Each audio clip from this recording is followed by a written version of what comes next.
శివోహం శివోహం శ్రీమాత్రే నమః. అమ్మ జగన్మాత ఈశ్వరి పరమేశ్వరి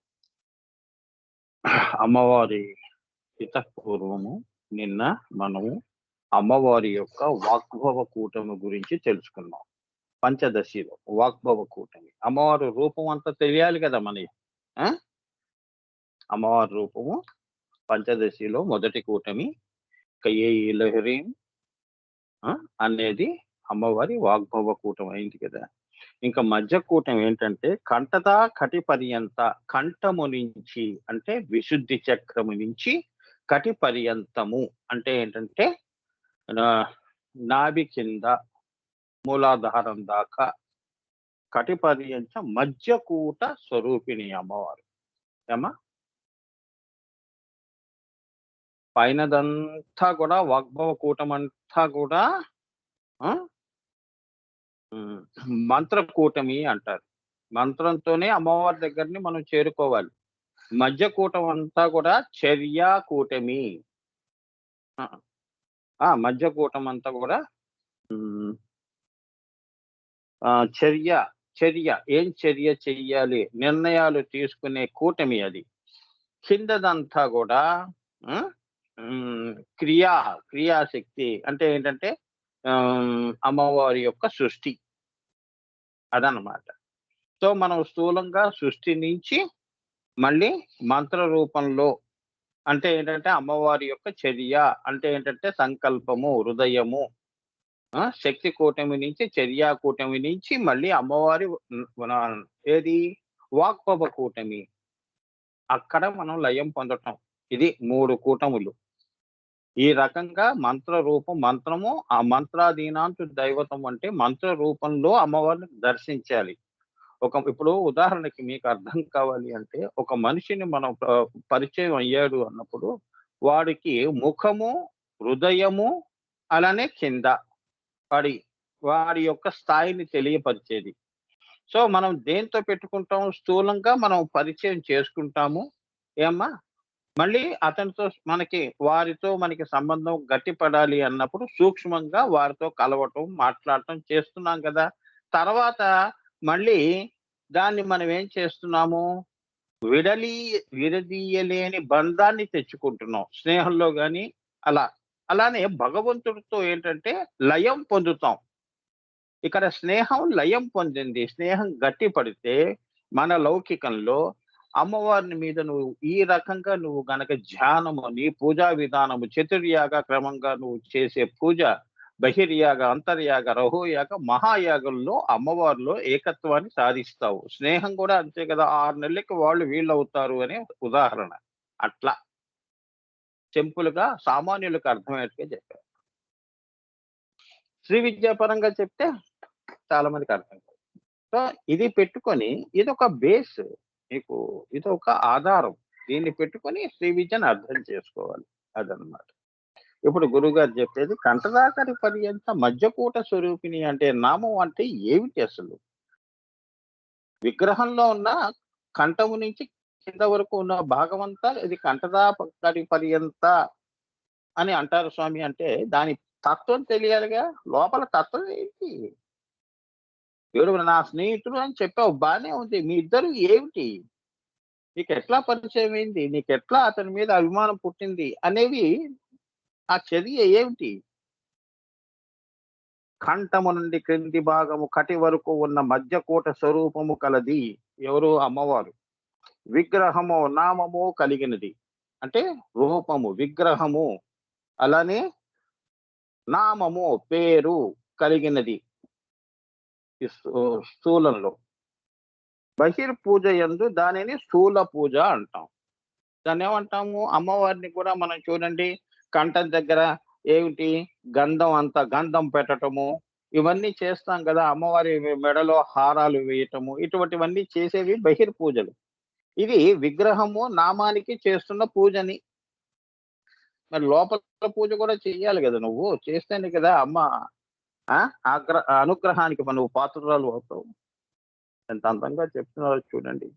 అమ్మవారు లోపలికి వెళ్ళటం కూడా నీవు ఆ అందాన్ని నువ్వు సంపాదించుకోవాలి. ఆ అందమైన మనసు నువ్వు సంపాదించుకొని ఆ స్థితిలో నువ్వు ఉండి ఆ అందమైన లోకంలో, అమ్మవారి లోకంలో అడుగు పెడుతున్నావు అంటే అంత అంత స్థితిలో నువ్వు ఉండాలి. అంటే నీ పూజ ఉండాలి.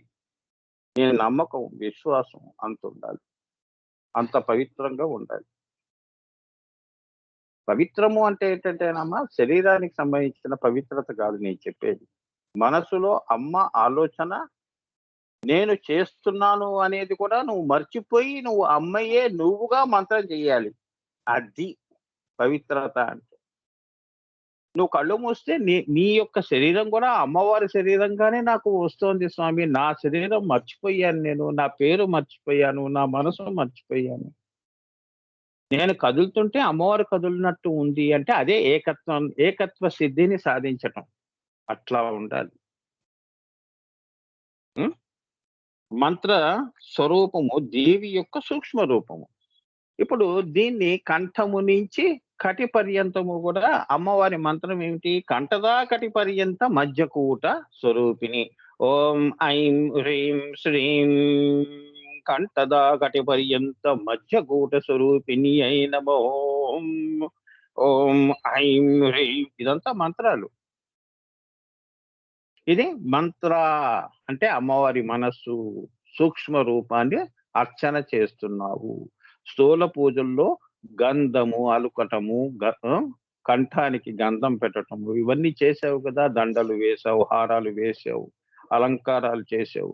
చేసిన తర్వాత ఇప్పుడు మంత్ర రూపంలో అమ్మవారిని ఓం ఐం హ్రీం శ్రీం కంఠదాకటి పర్యంత మధ్యకూట స్వరూపిణి తల్లి.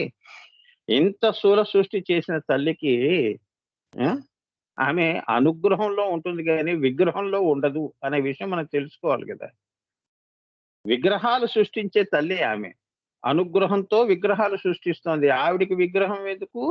అనుగ్రహం కోసం మంత్రం చెప్తున్నాను తల్లి నీకు అని నువ్వు భావన చేసి పూజ చెయ్యాలి అని చెప్తున్నారు. కంఠదాకటి పర్యంత మధ్యకూట స్వరూపిణి అంటే కయ్యైహిల హ్రీం చేసావు కదా. మళ్ళీ అంటే మొత్తం అమ్మవారి యొక్క శ్రీచక్ర పూజ అంతా కూడా ఇందులో ఉంది అని. మధ్యకూటం ఏమిటి? అసకహలరీం అది అమ్మవారి యొక్క మధ్యకూటమి. సో ఈ నామంలో పంచదశి యొక్క రెండవ కూటమి ఇప్పుడే అసకహలరీం. ఈ రెండవ కూటమి అంతా కూడా అమ్మవారి యొక్క కంఠము నుండి కటి వరకు ఉన్న భాగమును భావించుకోవాలి. అమ్మవారి యొక్క కంఠము నుంచి అంటే శ్రీచక్రంలో అష్టకోణ చక్రం నుంచి మన భూపురాది రేఖల వరకు ఇదంతా కూడా మధ్యకూటం కింద లెక్క. అంటే అమ్మవారు మెయిన్ బాడీ, మంత్రంతో కూడుకున్న విగ్రహం అది చెయ్యటం అదే సృష్టికి కారణం. సో దాన్ని నువ్వు భావించి బహిర్పూజ చేసి అంతర్పూజ కూడా చెయ్యాలి అని ఈ కంఠదాకటి పర్యంత మధ్యకూట స్వరూపిణి అనే నామం బోధిస్తోంది. సో ఇందులో గుప్తనామాలు ఏంటో ఒక్కొక్కటి చూద్దామమ్మా. కంఠదాకటి పర్యంత వారు కంఠము నుంచి కింద వరకు పర్యంతము, పిపిలికాది బ్రహ్మ పర్యంతము అని అలా అంటాం కదా. అలా కంఠం నుంచి కింద వరకు అండి. ఎక్కడ వరకు అండి? మూలాధారం వరకు. మూలాధారం అంటే కాళ్ళు కూడా వస్తాయి అంటే అన్నీ వస్తాయి. కటి పర్యంతము కింద వరకు. మూలాధారం కింద మళ్ళీ షట్కోణ అష్టకోణాలు ఉన్నాయి. అదృశ్య చక్రాలు అంటారు. ఇప్పుడు దాని గురించి కూడా చెప్తారు ఇక్కడ చివరిలో చెప్తారు. కంఠదాకటి పర్యంత అంటే అంతర్యాగ రహోయాగాల్లో కంఠం అంటే విశుద్ధి చక్రము. అంతర్యాగం చేసేటప్పుడు, రహోయాగము చేసేటప్పుడు. అంతర్యాగమేమో మంత్రంతో చేస్తావు నాన్న. నీ గురువు గారు ఇచ్చిన మంత్రం ఎక్కడ? అంతర్యాగంలో మనసులో చెప్పుకుంటూ ఉంటావు. అర్థమైందా? అది పండితే రహోయాగములో అంటే ఏంటంటే ప్రాణంతో యోగము ద్వారా, క్రియాయోగము ద్వారా ప్రాణముతో చేసేది రహోయాగం. సో ఈ కంఠతాకటి పర్యంత అనే ఈ యొక్క గుప్త నామము అంతర్యాగ రహోయాగంలో కంఠం అంటే విశుద్ధి శకము, కటి పర్యంతము మూలాధారము అంటే విశుద్ధి నుండి మూలాధారం వరకు అని అర్థం. అదే కుల మార్గం. అక్కడ ఈ రహోయాగ అంతర్యోగాలు ఎక్కువ జరుగుతూ ఉంటాయి. ఎక్కువ యోగులు భక్తులు చేస్తూ ఉంటారు. అర్థమైందా? ఎవరు కూడా విగ్రహాన్ని పూజ ఎక్కువ చెయ్యరు. కొందరు చూడండి, మనం గుళ్ళకి వెళ్ళినప్పుడు కొందరు కళ్ళు మూసుకొని అంతర్యాగం చేస్తూ ఉంటారు. అంటే ఏదో వారు గురువు ఇచ్చిన మంత్రం చెప్తూ ఉంటారు కళ్ళు మూసుకొని. అలంకారాలు జరుగుతున్నా కూడా కొందరు స్త్రీలు గాని, పురుషులు గాని ఒక చోట కూర్చొని అంతర్యాగ పూజ చేస్తారు. రహోయాగ పూజ ఇంటికొచ్చినప్పుడు ఏమో ప్రాణ పూజ అంటారు. క్రియాయోగం. దాని తర్వాత ఆత్మ దర్శనము ఉంటుంది. మూడో కన్ను దగ్గర త్రిపుటి భంగం అయితే నీకు మూడో కన్ను దగ్గర అమ్మవారి యొక్క దేవి సాక్షాత్కారము అనేది అమ్మని యొక్క దర్శనం అవుతుంది అని. చూసారా ఎంత అర్థాలు ఉన్నాయి. సో ఇప్పుడు ఇదంతా కూడా కుల మార్గము అంటారు. అంటే వ్యష్టికి సంబంధించింది. ఏమ్మా? కుల మార్గం. మూలాధార స్వాధిష్టాన మణిపుర విశుద్ధి ఇదంతా కూడా కుల మార్గం కింద లెక్క. కుల మార్గము నుంచి నువ్వు మూడో కన్ను దగ్గరికి వచ్చినప్పుడు అదంతా అకుల మార్గము అంటారు. అమ్మా? అంటే ఇక్కడ క్రియ ఉంటుంది. మూడో కన్ను దగ్గర క్రియ ఉండదు. నిష్క్రియం ఉంటుంది. అందుకే అది అకుల అన్నారు. కులము కానిది. అంటే నీవు నీవుగా కాకుండా చేసే క్రియ అది. ఆత్మ చేసే పని. అమ్మా? ఆత్మ చేసే పని మూడో కన్ను నుంచి. అకుల మార్గంలో. కుల మార్గంలో నీవు క్రియ, యోగ ఇప్పుడు ఇవన్నీ మంత్రము ఇవన్నీ కూడా కుల మార్గంలో చేసి ఇంత ఇక్కడ నువ్వు ఇంత కృషి చేస్తే, సాధన చేస్తే నీకు పైన మార్గము సుగమము అవుతుంది అని. కింద ఏమీ చేయకుండా ఫౌండేషన్ లేకుండా ఇల్లు కడతానంటే ఎట్లా అమ్మా? ఫౌండేషన్ గట్టిగా ఉండాలి. గురువు గట్టిగా ఉండాలి. అర్థమైందా? సో గురువుని పొందటం కూడా నీ పూర్వజన్మ సుకృతమే. భర్తను ఎలా పొందుతున్నావో, పిల్లల్ని ఎలా పొందుతున్నావో ఏమా?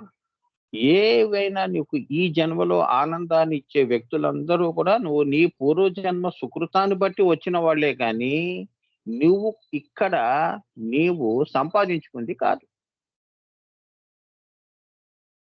సో ఇదంతా రాసి పెట్టుంటుంది అంట. సో గురువు కూడా నువ్వు వెతికితే దొరికే గురువు కాదు. ప్రేమను ఎవరు వెతకరు కదా. ప్రేమ తనంతట తానే చిగురిస్తుంది. అలానే గురువు కూడా తనంతట తానే ఆయన భావన చేస్తే నువ్వు నిన్ను తలుచుకుంటే నువ్వు ఆయన దగ్గరికి వస్తావు. నీ ప్రయత్నం లేకుండా నువ్వే వస్తావు.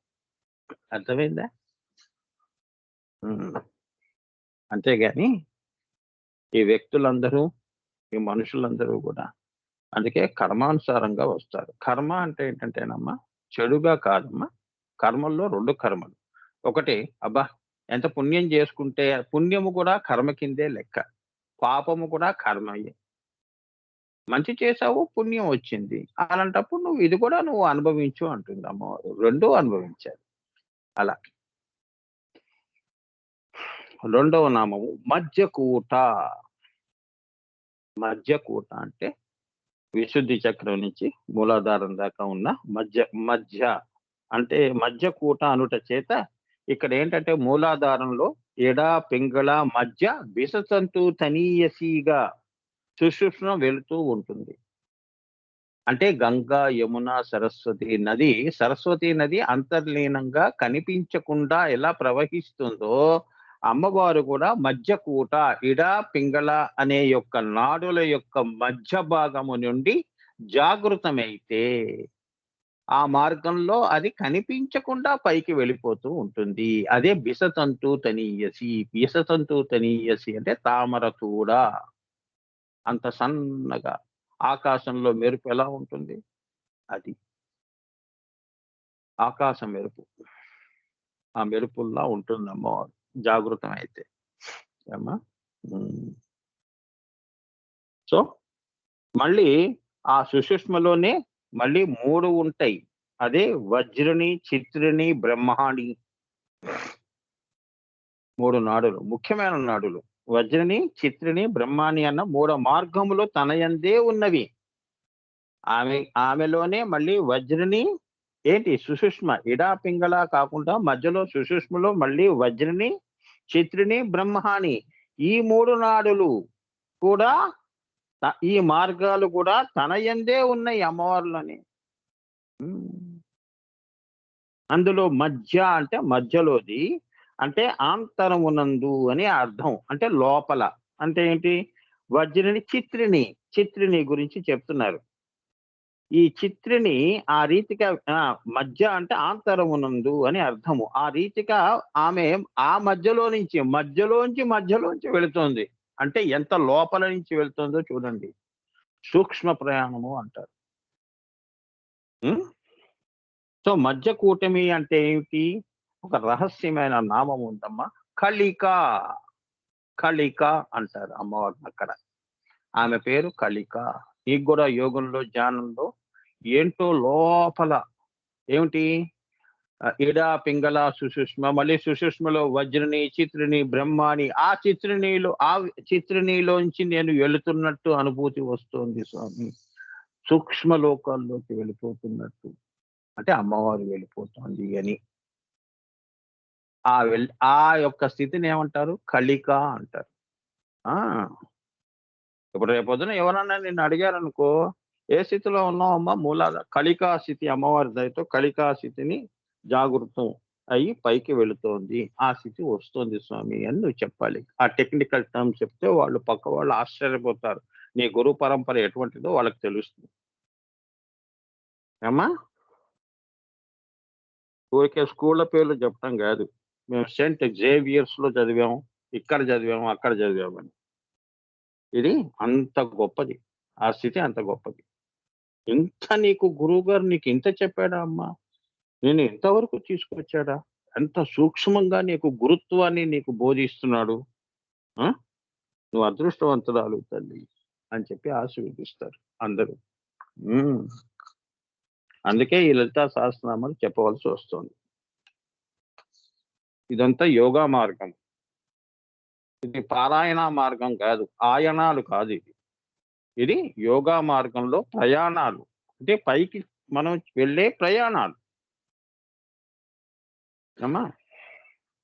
నారాయణగా కిందకొచ్చాం. పరాయణగా పైకి వెళుతున్నాం. అది అదృష్టవంతులు వెళతారు. కొందరు మాయలో ఉండిపోతారు. అదే విష్ణు మాయ. నారాయణ అంటే ఏంటి? విష్ణు మాయ.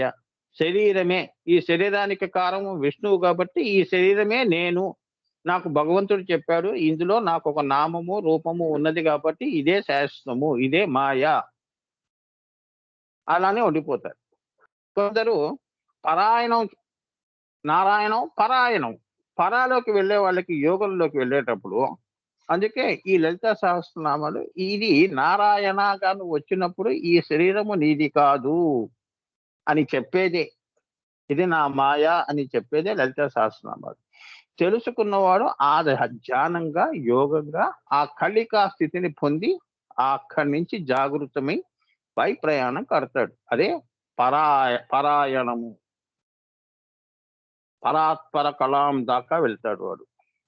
నిష్క్రియంలోకి వెళ్తాడు. అర్థమైందా? అదే త్రిపుటి భంగం చేసుకుంటూ బ్రహ్మ, విష్ణు, శివ, రుద్రుడు ఈ ముగ్గురు త్రిపుటి భంగం చేసుకొని అమ్మవారిలో పరాలో కలుస్తాడు. ఈ సుషుష్మ అలా వెళ్ళి అయ్యవారిలో శాస్త్రాల కన్నికలో కలుస్తుంది. అదే నీకు మోక్షము. కపాల మోక్షమను లేదా సవికల్ప సమాధి. చాలా సింపుల్ గా చెప్తున్నా. అమ్మవారు అలా చెప్పమంది. జనరల్ గా చెప్తున్నాను అంతేగాని ఒక స్పెసిఫిక్ గా చెప్పట్లేదు. ఒక యోగంలో మనకు వచ్చినవి ఎలా ఉంటాయో చెప్తున్నాను. ఓకే? సో కళిక అని రహస్యము. అమ్మవారి యొక్క విశ్వగర్భ స్వరూపం అది. ఏమిటది? మధ్యకూటం అంతా కూడా అమ్మవారి యొక్క విశ్వగర్భ అంటే అంతరిక్షాలు. పశులోక, రుద్రలోక, ఆదిత్య లోకాలు వరకు కూడా అమ్మవారి విశ్వగర్భ అని అలా అర్థం చేసుకోవాలి. అంతేగాని మన కడుపులోను ఆమెకు ఒక కడుపు ఉందని కాదక్కడ. ఇదంతా ఆవిడ కడుపు విశ్వగర్భ అంతా గూడా ఆమె యొక్క కళిక. అందులో నుంచి వెళుతుంది.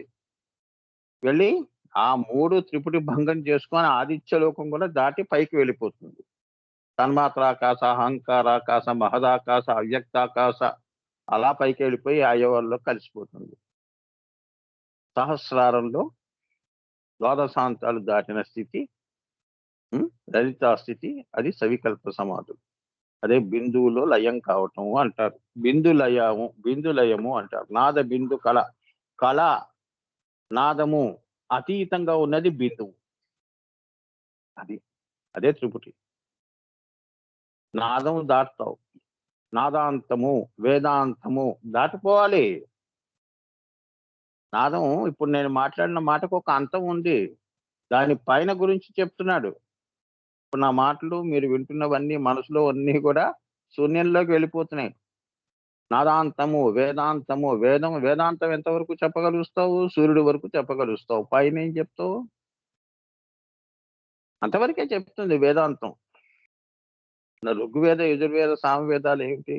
సృష్టి గురించి సూక్తం చేస్తుంది. శ్రీ సూక్తము, పురుష సూక్తము, శ్రీ సూత్రము అంటూ ఇది నాయన సృష్టి. అమ్మవారు హ్రీంకారాసన గర్భిత నరసికాం అంతవరకు వేదాంతము.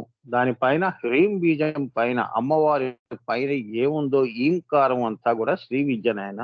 అది అనుభవపూర్వకంగా తెలుసుకోవాల్సింది. సో యోగుల నుంచి మనకి వచ్చింది కాబట్టి శ్రీ విద్య అనేది ఒక సబ్జెక్ట్ కాదు, సనాతన ధర్మము. సృష్టి ఆది నుంచి ఉన్నదానికి సబ్జెక్ట్ ఏముంటమ్మా? అవునా? పాతంజలి యోగా సూత్రాలు, ఏమ్మా ఉపనిషత్తులు ఇవన్నీ సబ్జెక్ట్స్. దేనికి సబ్జెక్ట్స్? శ్రీ విద్యకి సబ్జెక్ట్స్. మూలము బిందువు, అంకురము అక్కడ ఉంది, బీజము అక్కడ ఉంది, శాఖలు ఇవన్నీ సబ్జెక్ట్స్. ఇదంతా తెలుసుకోవటమే శ్రీ విద్య. సృష్టి రహస్యం తెలుసుకోవటం అన్నమాట. నాకు ఇది కూడా వద్దమ్మా అన్నవాడే అసలైన శ్రీమంతుడు. అర్థమైందా? ప్రేమ బీజాన్ని పండించుకునేవాడు శ్రీమంతుడు. ఓంకారం దాటి హ్రీంకారంలోకి వచ్చి మూలం దగ్గరకు వచ్చిన తర్వాత ఇదంతా నాకెందుకమ్మా అని తెలుసుకునేవాడు. ఆ హ్రీం నుంచి వాడు శ్రీంలోకి వెళ్ళిపోతాడు. ఆత్మ లక్ష్మి. సో ఆత్మే లక్ష్మి. లక్ష్మీ స్వరూపము అంటారు ఆత్మని. సో లక్ష్మీప్రదంగా వాడు బిందువులో అమ్మవారిలో కలుస్తాడు. అర్థమైందా? అదే చెప్తున్నాడు ఇక్కడ మహానుభావుడు ఆనందగణ. ఎంత సానుభూతి చేసుకుంటే ఈ లలితా సహస్రనామం యోగా పరంగా చెప్తున్నారు ఇక్కడ అమ్మవారి నామాలు. పారాయణ పద్ధతిగా తెలుసుకోవాలంటే చాలా మంది బయట పుస్తకాలు దొరుకుతున్నాయి. కానీ ఇది యోగా పరంగా చెప్పేవాడికి సత్తా ఉండాలి, రాసిన వాడికి అంతకంటే ఎక్కువ సత్తా ఉండాలి. అమ్మ అనుగ్రహం లేకపోతే నోరు కదపనివ్వదు, మాట రానివ్వదు, కట్టేస్తుంది. నువ్వేం చెప్తావు రా సబ్జెక్ట్ పో అంటుంది. రామాయణం చెప్పుకోపో, భాగవతం చెప్పుకో అంటుంది. అవి చెప్పుకొని అలా ఉద్ధరించు. అందుకే నీ యొక్క సంస్కారాన్ని బట్టి, దివ్య సంస్కారాన్ని బట్టి నీకు ఏది చెప్పాలో ఆవిడే నిర్ణయిస్తుంది. లేదంటే నాకు మరి ఒక్కొక్కరికి ఒక్కొక్క ఇది. నేనేమిటి లలితా సహస్రనామం చెప్పటం ఏంటి? ఇది అమ్మవారి ఆజ్ఞ ఉంది కాబట్టి నువ్వు చెప్తావు, వెళ్ళు చెప్పు, నేను పలికిస్తా అంట. ఇక్కడే కాదు భవిష్యత్తులో ఇంకా చాలా చోట్ల చెప్తావు. అశేషు హిమాచలం నీ వాక్కు ఉంటుంది. నీ వాక్యే నా వాక్కుగా ఉంటుంది. అర్థమైందా? అది అలా వరం ఇస్తుంది అమ్మవారు. అలా మనం ఏది చెప్పాలన్నా కూడా అమ్మ అనుగ్రహం ఉండాలి. ఆవిడ రూపము నీ యొక్క ఆలోచనలన్నీ కూడా అస్తవ్యస్తంగా నీ మనసులో ఉన్న ఆలోచనలన్నిటికీ కూడా ఆమె రూపకర్త. ఆమె రూపం ఇస్తేనే నువ్వు మాట్లాడగలుగుతావు. లేదు అంటే కుప్పలు తెప్పలుగా ఆలోచనలు ఉంటాయి మనసులో. దేనికి పదాలు ఉండవు, భాష ఉండదు, అర్థం ఉండదు. జంతువులు, అవునా? దానికి ఏమున్నాయో నీకేం తెలుసు? 84 లక్షల జీవరాశుల్లో ఎవరి మనసులో ఏముందో నీకేం తెలుసు? ఆ తల్లి అనుగ్రహం ఉంటే నీలో ఉన్న ఆలోచనలకి, ఊహలకి రూపం ఇచ్చి ఇప్పుడు చెప్పు అంటుంది. అదే వాగ్వాదిని, అమ్మ పలుకు జగదంబ పలుకు అని. అర్థమైందా? అది అమ్మవారి గొప్పతనం. అంతేగాని సో, మూడవ నామము రూపమధ్య. కంఠదాకటి పర్యంత చెప్పాను. మధ్యకూట చెప్పి రూపమధ్య మూడవ గుప్తనామము. కంఠదాకటి పర్యంత మధ్యకూట స్వరూపిణి అనే నామంలో మూడవది రూపమధ్య అంటే ప్రతిరూపమునందు దహర చక్రములో ఆత్మస్వరూపిణిగా ఆ పరంజ్యోతి ఉంటుంది కాబట్టి ఆమె రూపమధ్య. ఎంత గొప్పగా చెప్పారు చూడండి. ఈ శ్రీచక్రము ఇలా ఉంటుంది, నీవు ఇలా ఉంటావు, నీ రూపం ఇలా ఉంటుంది, నీకు 2 చేతులు ఉంటాయి, 2 కళ్ళు ఉంటాయి. ఈ రూపం ఉందే, దీనికి ప్రతిరూపంగా ఆత్మ ఉంటుంది. ఆ ఆత్మయే రూప మధ్య. ఆ ఆత్మయే ఈ శరీరాన్ని నిర్ధారిస్తుంది, మంచి చెడు గాని. అర్థమైందా? ఇది నువ్వు సంపాదించుకున్న రూపం కాదురా నాయనా అని ఆమె ఆత్మగా ఉంది అక్కడ. అంటే రూప మధ్య అంటే ఏంటంటే నీ మాటను బట్టి నువ్వేంటో తెలుస్తుంది. నీ మాటను బట్టి నీ రూపం మాలోకి వస్తుంది పక్కవాడిలోకి అని చాలా బాగా చెప్తాడండి. అనేది రావాలి అంటే ఆమె రూప మధ్య. నీ నోటిలోంచి నీ ఊహలు, ఆలోచనలు ఉత్తమోత్తమైన పువ్వులు, ఆలోచనలని ఆవిడ ప్రేరేపిస్తుంది. అవి నీ నోటి నుంచి బయటికి పలికిస్తుంది. ఎంత బాగా చెప్పాడండి. ఆ రకంగా నువ్వు నిర్ధారిస్తావు. అలా నువ్వు నిర్ధారణ పొందుతావు. ఆ నిర్ధారణ పొందేది ఈ రూప మధ్య. ఈ అమ్మవారు చేయిస్తోంది, మూలము చేయిస్తోంది, నువ్వు కాదు మధ్యలో. నా గొప్ప ఆలోచన, గొప్ప మాట చెప్పానండి అని అంటాం కదా. నువ్వు చెప్పింది కాదది. నీ ఆత్మ అమ్మవారు అస్తవ్యస్తంగా పడి ఉన్న నీ మనసులో ఆలోచనలు, ఊహలన్నిటికీ కూడా చక్కగా అన్ని ఆమె పూలు అల్లినట్టు అల్లుతోంది. నీ నోటి నుంచి పలుకుతోంది. ఆవిడెంత పని చేస్తుంది చూడండి. అది మనం ఇంత పని చేసి అంత చేశామంటాం.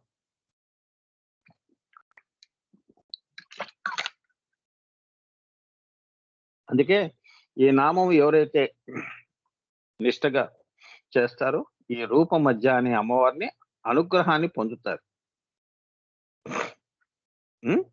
ఈ నామం అనుగ్రహం పొందినప్పుడు అమ్మవారు మరి నిన్ను ఆశీర్వదించినప్పుడు నీ నోటి నుంచి తానే పలుకుతుంది కానీ నిన్ను పలకనివ్వదు. తన మాయని ఉపసంహారం చేసుకుంటుంది. అప్పుడు నువ్వు శ్రీ విద్యోపాసకుడు అవుతావు. అర్థమైందమ్మా? లేదు అంటే శ్రీ మిథ్యోపాసకుడు అవుతావు. మాయనే నమ్ముకున్నావు కాబట్టి మాయగానే వెళ్ళిపోతావు. నా రూపము, నా శరీరము, నా ఆలోచనలు, ఊహలు అంటూ స్వాని పెట్టుకుంటూనే కర్మతోనే వెళ్ళిపోతావు. అనుగ్రహం ఉంది అంటే అన్నిటినీ కూడా ఏది నీ మనసులో ఉంచాలి, ఏది తొలగించాలో అనేది కూడా అమ్మవారు రూప మధ్య.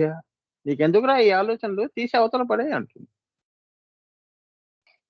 ఏది ఉంచాలో అదే ఉంచుతుంది.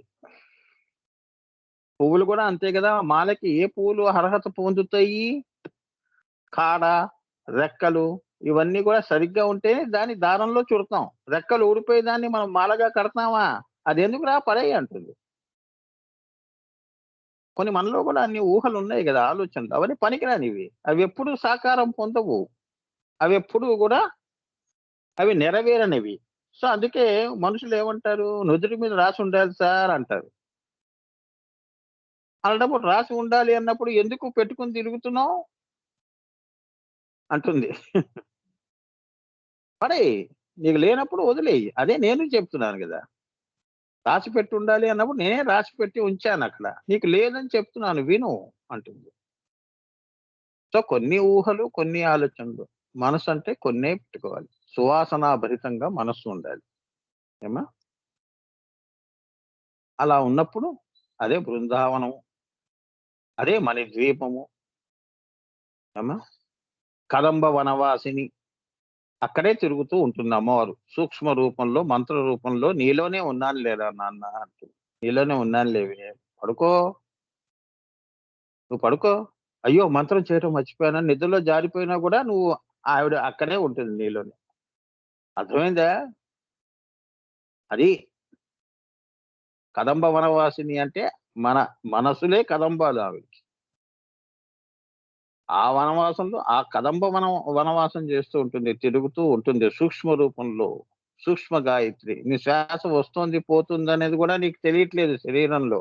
కానీ ఆవిడ పని ఆవిడ చేసుకుంటూ ఏమిటి వ ఈ కదంబ వనవాసం అంటే ఏంటి రావటం, పోవటం చేస్తోంది. అదే వాకింగ్ అంటారు. సృష్టిలో అలా వచ్చి అలా వెళ్ళిపోతూ ఉంటుంది. అమ్మో! నా భక్తురాలు పడుకొనుంది. దాని దగ్గరికి వెళ్ళాలి. ఆవిడ లేట్ చేసింది అంటే నువ్వు ఇక్కడ నీ ప్రాణం పోతుంది. అర్థమైందా? హ్మ్. అంత ఇదే ఊపమధ్య అంటే అది. ఆవిడ నిన్ను సూక్ష్మ గాయత్రి రూపంలో కాపాడుతుంది అని. శ్వాసకి, శ్వాసకి మధ్య ఒక్కొక్కసారి మనకు గూడా చూడండి శ్వాస అందదు. ఆ! అని ఇలా భయపడిపోతాం. మళ్ళీ వెంటనే వస్తుంది అమ్మవారు. ఇంక అయిపోయిందని. శ్వాస ఒక్కసారి ఆగుతుంది చూడండి. ఆ! ఆయాసంలో గాని, ఒక్కొక్కసారి రెగ్యులర్‌గా వస్తున్న బ్రెత్ ఒక్కసారి సడెన్‌గా ఆగిపోతుంది. ఆ! నోటితో మనం యుద్ధం చేస్తేనే గాని మళ్ళీ శ్వాస అందదు. అక్కడ అమ్మవారు చూసారా? మళ్ళీ వస్తుంది. రావాలి, రాకూడదు అనేది అమ్మవారి చేతిలో ఉంది. హ్మ్. రూపమధ్య సృష్టి గూడా అలానే ఉంది. నా